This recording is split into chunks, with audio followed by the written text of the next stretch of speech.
Have you heard about the recent updates to Star Citizen's PC requirements? Well, buckle up, because Cloud Imperium has decided to shake things up a bit.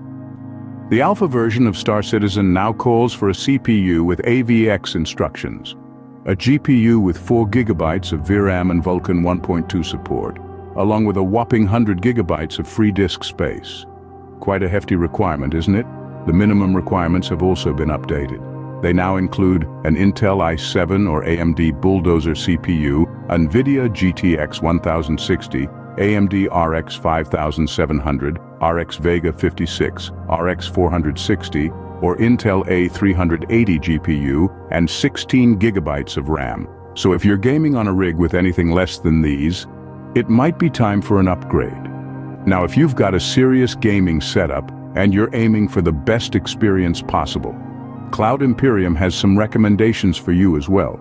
They suggest a quad or 8 Intel Core i7 or AMD Ryzen 5 CPU with 32 GB of RAM and a DirectX 12 compatible GPU with 8 GB of VRAM. And of course, using an SSD is advised for optimal performance. It's pretty clear that Star Citizen is pushing the boundaries of what's possible in gaming, and your PC is going to need to keep up. To sweeten the deal, a new character creator tool has been introduced in Star Citizen. It gives players even more control over their in-game avatars, allowing for a more personalized gaming experience.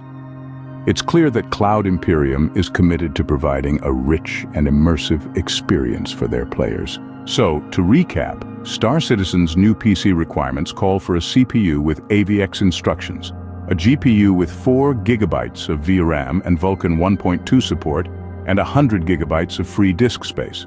The minimum requirements include an Intel i7 or AMD Bulldozer CPU, a NVIDIA GTX 1060, AMD RX 5700, RX Vega 56, RX 460, or Intel A380 GPU, and 16 GB of RAM. For the best experience, they recommend a quad or 8 Intel Core i7 or AMD Ryzen 5 CPU with 32 GB of RAM and a DirectX 12 compatible GPU with 8 GB of VRAM.